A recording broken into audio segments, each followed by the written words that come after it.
Hello, everyone, and welcome back to another episode of Truth Tellin Tuesdays with myself, Deirdre Ryan. I'm a certified parent coach and educator, and I work with parents one-on-one in person in Cork City, as well as online or over the phone, and also host a range of workshops and talks. So if you need support, do get in touch. I am hosting one free online, part of Cork Lifelong Learning Festival, this Thursday evening at 7. I'll leave a link to that in the description. And it's all about big feelings, emotional regulation. How do we support ourselves when we are dysregulated? And how do we then co-regulate with our children? And then to start really understanding and reframing behaviors out of the old behavior model into the new neuroscience, right? Understanding really what's actually going on and how best to support both our children and ourselves. So with that in mind, I had a thought to talk quickly about the emotional backpack. And this is attributed to Dr. Laura Markham. She's a peaceful parent coach. And I just think it's very clear. It's the idea that we are carrying around a backpack filled with our emotions and the stressors, and think all of the chemicals that are involved in that, right? So and it's not just for our children. Us as parents, all humans have them, right? So we're carrying them around and they need to be emptied, right? They need to be emptied on a regular basis. So the fastest way to empty them, especially with children, is laughing. So anything that gets them laughing and it's silly and it's fun, right? That's going to empty those emotional backpacks. You don't need to talk directly about what actually happened. You're just moving it through, right? Because it can get stuck in the body. So laughing, crying is a great one. So even if you're just watching something for yourself, I know a woman who watches kind of dog or cat rescue videos just to cry, to help release some of those stress chemicals from the body.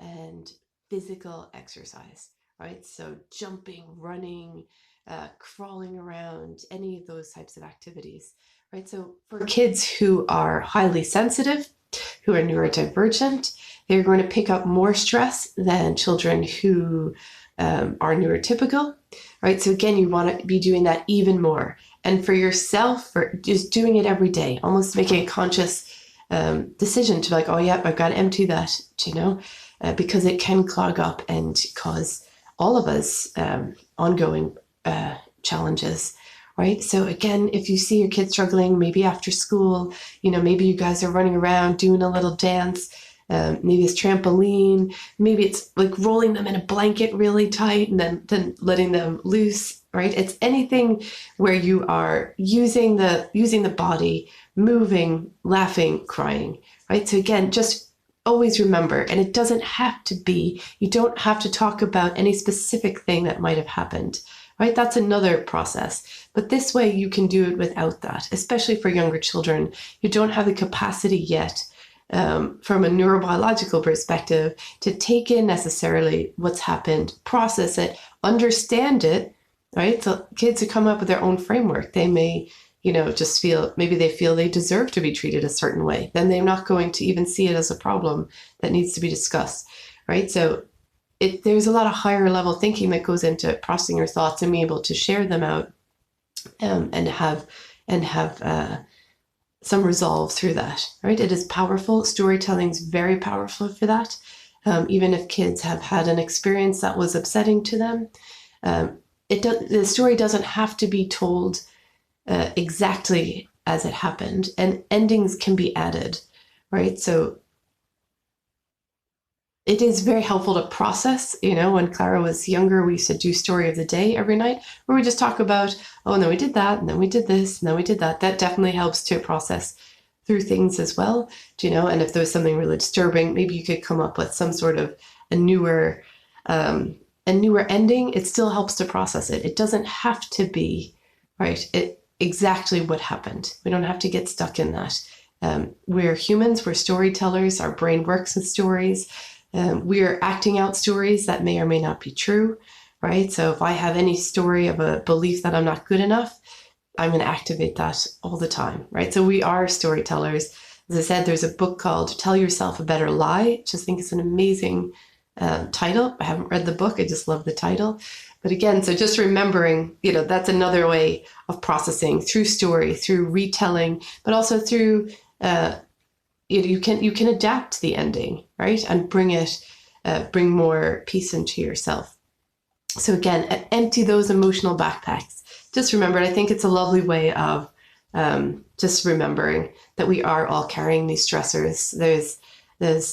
It's a highly stressful environment for a lot of us. Again, if you're highly sensitive and neurodivergent, stress is a constant, right? So we really, really, really need to keep emptying our backpacks on a regular basis through whatever works for you. And something I did learn also about this week, it's the work of Dr. Kelly McGonigal, and she is a Stanford psychologist, and she brings a lot of, again, the neuroscience into everyday use for us. But apparently in the past 10 years or so, they have discovered that our muscles in our body are also part of the endocrine system. So they'll be releasing hormones into the bloodstream. And our muscles, when they are activated, release something called myokines, which scientists call hope molecules. And that is just stunning, right? So these hope molecules, they come into the bloodstream, these myokines into the bloodstream, they go through the brain blood barrier, they can change the structure of the brain, and they have an antidepressant effect.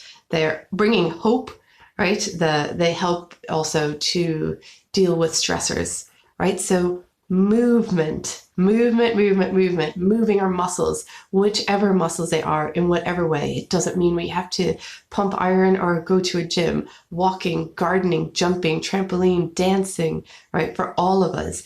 So I think there was a quote by Kelly McGonigal. She just said, every time we move our muscles, we are giving ourselves an intravenous dose of hope, right? So we have this in our body, and that's the only place we get them is through our muscles. But we don't just get them because our muscles are there. It's when they're contracted. Okay, so that's another way of, which makes sense then for me, even with the movement and being able to move a lot of the stress out of the body, right? So again, lots of love to you all. Let's all get creative and curious about movement. Let's really honor ourselves, knowing that, of course, we are carrying stress. We are all carrying stress that needs to be moved out of the body.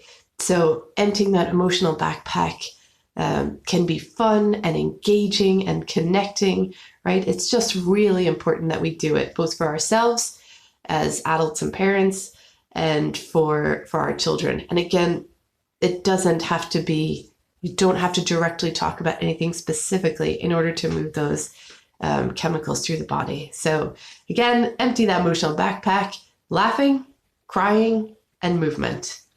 All right, till next time, bye.